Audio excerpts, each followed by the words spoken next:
कुछ क्वेश्चन पूछते हैं, बताइएगा। बताइए, जब प्रकाश की किरण किसी एक माध्यम से दूसरे माध्यम में जाती है तो अपने पूर्व पथ से विचलित हो जाती है, इस घटना को क्या कहते हैं? नहीं पता है? जब प्रकाश की किरण एक माध्यम से दूसरे माध्यम में जाती है तो अपने पूर्व पथ से विचलित हो जाती है, इस घटना को क्या कहते हैं? प्रकाश का अपवर्तन। चलिए,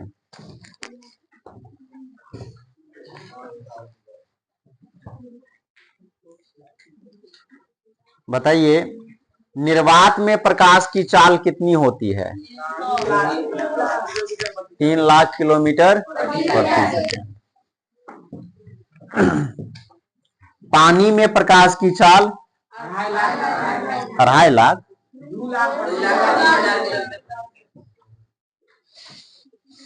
कांच में प्रकाश की चाल बताइए। पानी और हवा, वायु, दोनों में कौन सघन माध्यम है और कौन विरल माध्यम है?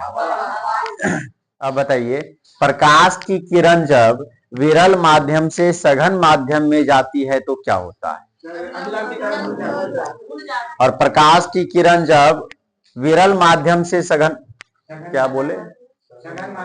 इससे पहले क्या पूछे थे? अच्छा, तो अब बताइए कि सघन माध्यम से विरल माध्यम में जाती है तब क्या होता है? अविलंब से।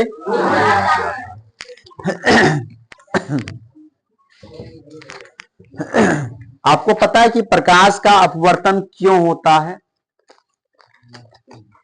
प्रकाश का अपवर्तन क्यों होता है? चाल में परिवर्तन के कारण क्यों होता है, बताइए। अब बताइए, जब हवा से पानी में जाता है तो हवा में प्रकाश का चाल अलग होता है और पानी में प्रकाश का चाल अलग होता है, तो चाल में परिवर्तन के कारण ही ये अपवर्तन की घटना होती है। ठीक है,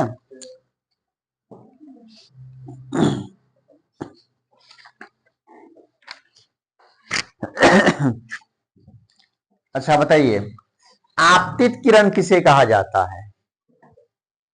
आपतित किरण, आने वाले किरण को आपतित किरण कहते हैं। आपतन बिंदु क्या होता है?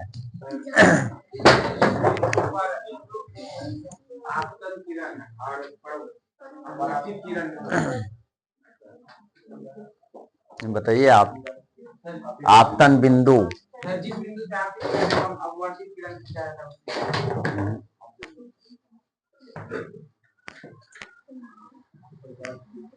दो माध्यम को अलग करने वाले सतह के जिस बिंदु पर आपतित किरण आती है उसी बिंदु को आपतन बिंदु कहा जाता है।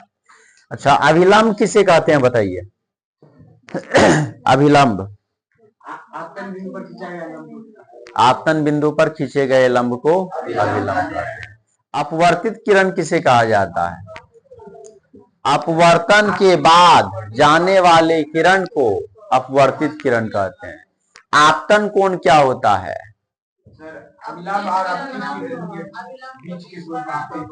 अविलंब और आपतित किरण के बीच के कोण को आपतन कोण कहते हैं। अपवर्तन कोण किसे कहते हैं? अविलंब और अपवर्तित किरण के बीच के कोण को अपवर्तन कोण कहते हैं। अच्छा, आप बताइए, प्रकाश के अपवर्तन के कितने नियम हैं? कौन कौन सा? पहला, आपतित किरण, अपवर्तित किरण और अभिलंब तीनों एक ही समतल में होते हैं। और दूसरा, आपतन कोण की नहीं, वो तो परावर्तन के नियम में होता है। चलिए, बहुत अच्छा। आपतन कोण की जया और अपवर्तन कोण की जया का अनुपात एक नियतांक होता है, अर्थात साइन आई बट्टा साइन आर बराबर एक नियतांक, और इसे ही कहा जाता है स्नेल का नियम। चलिए यहां तक हो गया था, कि इससे आगे भी पढ़ाए थे। प्रकाश के अपवर्तन का दैनिक उपयोग भी आपको बतलाए थे।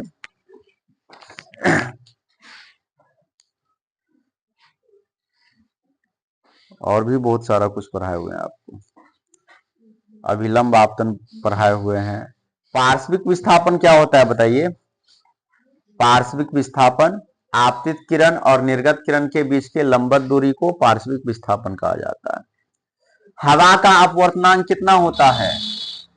हवा का अपवर्तनांक कितना होता है बताइए? एक होता है, एक। हवा का अपवर्तनांक। और हीरा का अपवर्तनांक 2.42।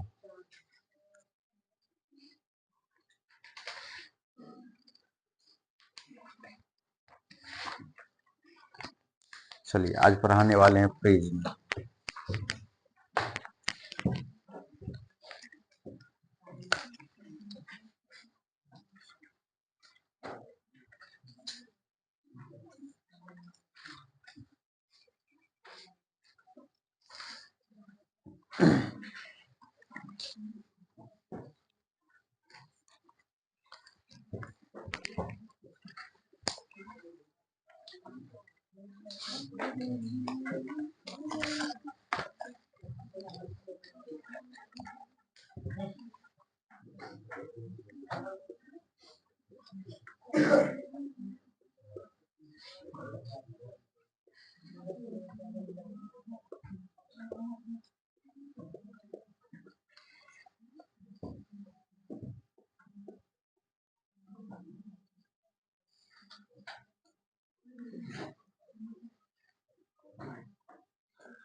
चलिए ध्यान दीजिए इसको। प्रिज्म से रिलेटेड इसमें सभी महत्वपूर्ण चीजें हैं। देखिए, किसी कोण पर झुके दो समतल पृष्ठों के बीच घिरे किसी पारदर्शक माध्यम को ही प्रिज्म कहते हैं। प्रिज्म कैसा होता है उसको थोड़ा सा समझिए। जैसे देखिए, ये एक समतल सतह है, ये भी एक समतल सतह है, तो दो समतल सतहों के बीच घिरे किसी पारदर्शक माध्यम को ही प्रिज्म कहा जाता है। ये दो सतह हो गया और यहां पर कोई पारदर्शक माध्यम होगा इस बीच में, ठीक है। प्रकाश इधर से यदि डालेंगे, इस तरफ से डालेंगे प्रकाश, तो यहां से निकलेगा, ठीक है। तो किसी कोण पर झुके, आप देखिए ना, यदि ये दोनों पृष्ठ हम मान के चले, एक ये पृष्ठ हो गया प्रिज्म का और एक ये पृष्ठ हो गया, तो ये दोनों पृष्ठ किसी न किसी कोण पर झुका हुआ है, किसी न किसी कोण पर झुका हुआ है। तो किसी कोण पर झुके दो समतल पृष्ठों के बीच घिरे किसी पारदर्शक माध्यम को ही प्रिज्म कहते हैं। और ये जो प्रिज्म यहां पर बना हुआ है ना, कुछ ऐसा है। ये जो पीछे वाला भाग है वो ऐसे, और उसके बाद एक भाग यहां पर हो जाएगा, ठीक है, एक ऐसे सीधा। तो टोटल कितना भाग हो जाता है प्रिज्म में, कितना सतह हो जाता है सो बताइए। एक ये हुआ, एक ये हुआ, दो, एक यहां पर होगा, तीन। आप इससे मिलाइए, पीछे भागा हुआ है ना इधर, इससे यदि आप मिलाइएगा ऐसे करके, तो एक यहां पर भी लेना है, तो एक, दो, ये 3, ऊपर 4 और नीचे 5। ठीक है, तो ये कुल 5 सतह होते हैं प्रिज्म में। कितने सतह होते हैं बताइए? एग्जाम में पूछा भी जाता है, प्रिज्म में कितने सतह होते हैं? 5 सतह होते हैं। ठीक है, चलिए, तो किसी कोण पर झुके दो समतल पृष्ठों के बीच घिरे किसी पारदर्शक माध्यम को ही प्रिज्म कहते हैं। किसी पारदर्शक माध्यम को ही क्या बोलेंगे? प्रिज्म बोलेंगे। ठीक है, प्रिज्म में कितना सतह होता है? 5। फिक्स। प्रिज्म में कितना सतह होगा बताइए? 5। प्रिज्म में 5 सतह होते हैं। क्लियर है? एक सतह हो गया ये इधर पीछे वाला, एक इधर पीछे वाला, ये आगे वाला 3 गो हो गया। ठीक है, एक ऊपर एक नीचे, टोटल 5 सतह। प्रिज्म में कितना सतह होता है बताइए? तो ये याद हो गया, कभी नहीं भूलिएगा। प्रिज्म में टोटल 5 सतह। अब देखिए इसमें अपवर्तक पृष्ठ कौन सा है? अपवर्तक पृष्ठ, तो प्रकाश का आवागमन जिन 2 पृष्ठों द्वारा होता है उसे ही अपवर्तक पृष्ठ कहते हैं। कहने का मतलब, मान लीजिए प्रकाश इधर से आया, आपको इसमें बतलाते हैं, यह है ना। अब देखिए प्रकाश इधर से आया और इधर से निकला, तो प्रकाश का आवागमन देखिए आप इन 2 पृष्ठों द्वारा हो रहा है। यहां से आया प्रकाश और यहां से निकला, तो यही दोनों हो गया अपवर्तक पृष्ठ। यही दोनों क्या हो गया? अपवर्तक पृष्ठ। ठीक है, प्रकाश का आवागमन जिन 2 पृष्ठों द्वारा होता है उसे ही क्या कहते हैं? अपवर्तक पृष्ठ कहते हैं। प्रकाश का आवागमन जिन 2 पृष्ठों द्वारा होता है उसे ही क्या कहते हैं? अपवर्तक पृष्ठ कहते हैं। यहां पर अपवर्तक पृष्ठ कौन कौन सा होगा बताइए? एक ये इधर से यदि प्रकाश यहां पे ऐसे करके डालेंगे, इस पे पड़ेगा, ठीक है, और यहां से निकलेगा प्रकाश, तो एक अपवर्तक पृष्ठ ये हो गया वह, और दूसरा ये हो गया। तो प्रकाश का आवागमन जिन 2 पृष्ठों द्वारा होता है उसे ही क्या कहते हैं? अपवर्तक पृष्ठ कहते हैं। क्या आप यहां से अपवर्तक पृष्ठों का नाम बता सकते हैं? A B, B dash, A dash, फिर इधर बताइए ए सी, सी डैश, ए डैश। बताइए क्या सब होगा? पहले वाले पृष्ठ का नाम बताइए। A B, B dash, A dash, और बताइए ए सी, सी डैश, ए डैश।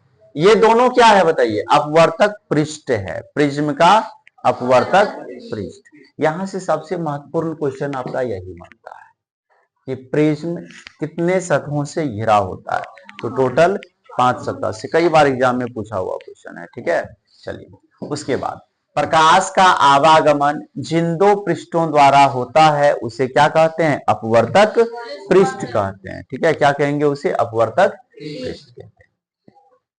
अब देखिए अपवर्तक कोण, ये दोनों पृष्ठ जिस सरल रेखा पर मिलता है उसे अपवर्तक कोण कहते हैं। एक पृष्ठ ये हो गया इधर वाला, एक पृष्ठ इधर वाला हो गया, और दोनों देखिए कहां पर मिल रहा है? यहां पे मिल रहा है, इस जगह पर मिल रहा है। ठीक है, इससे पीछे वाला अपवर्तक कोण होना चाहिए,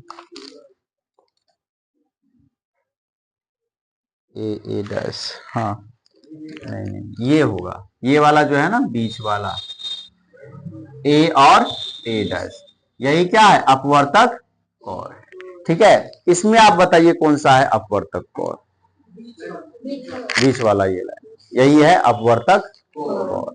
ठीक है, तो बताइए नाम क्या हो जाएगा अपवर्तक कोण का? यहाँ पर ए डैश। ठीक है, ये दोनों पृष्ठ जिस सरल रेखा पर मिलता है, जिस सरल रेखा पर मिलता है उसे ही क्या कहते हैं? अपवर्तक कोण कहते हैं। ये वाला होगा ए और ए डैश, यही है प्रिज्म का अपवर्तक कोण। अब देखिए प्रिज्म का कोण, अपवर्तक पृष्ठों के बीच के कोण को प्रिज्म का अपवर्तन कोण या सीधे प्रिज्म का कोण कहते हैं। जैसे ये एक अपवर्तक पृष्ठ हो गया और ये भी अपवर्तक पृष्ठ हो गया, इन दोनों के बीच में कुछ ना कुछ कोण तो बन रहा है ना, इसी कोण को क्या कहेंगे? प्रिज्म का अपवर्तन कोण या प्रिज्म का कोण। ठीक है, प्रिज्म का अपवर्तन कोण भी कह सकते हैं और प्रिज्म का कोण भी कह सकते हैं। कौन सा होगा? ये वाला। ठीक है, चलिए, तो अपवर्तक पृष्ठों के बीच एक अपवर्तक पृष्ठ इधर है और एक इधर है पीछे से, ठीक है। तो दोनों के बीच में जो कोण बन रहा है, जिसे यहाँ पर कोण को दर्शा सकते हैं, तो यही कोण क्या हो जाएगा, प्रिज्म का कोण हो जाएगा, ठीक है। प्रिज्म का आधार अपवर्तक कोण के सामने वाले पृष्ठ बी सी डैश और B dash, B C dash और बी डैश। देखिए ये है अपवर्तक कोण है, और इसके ठीक सामने ये वाला पृष्ठ जो है ना, ये वाला, यही क्या कहलाएगा बताइए, प्रिज्म का आधार। ये बी सी डैश और बी डैश क्या है, प्रिज्म का आधार है। तो आप लगभग सभी सतह को जान चुके हैं, ठीक है। देखिए अब आप इसमें बताइए कि ये जो पीछे से है यहाँ पे ये वाला हिस्सा, इसे हम क्या बोलेंगे, इधर से प्रकाश जाएगा उधर से प्रकाश निकलेगा, इन दो सतह को क्या बोलेंगे, अपवर्तक पृष्ठ बोलेंगे। ए और ए डैश क्या है, अपवर्तक कोण है। ये क्या है, कोण ए प्रिज्म का कोण है, ठीक है। चलिए उसके बाद ये बी सी डैश और बी डैश क्या है, प्रिज्म का आधार है। प्रिज्म का अपवर्तन कोण 60 डिग्री होता है। प्रिज्म का अपवर्तन कोण, कोण ए से डिनोट करते हैं, कोण ए बराबर 60 डिग्री, ठीक है। ये भी महत्वपूर्ण क्वेश्चन बनता है यहाँ पे। ये हाँ, दो पृष्ठों के बीच, ठीक है, दो पृष्ठों के बीच में जो कोण बनेगा वही क्या है, अपवर्तन कोण है, और ये होता कितना है, 60 डिग्री, ठीक है। चलिए तो हो गया ये प्रिज्म कंप्लीट। अब पढ़ेंगे अपने लोग लेंस के बारे में।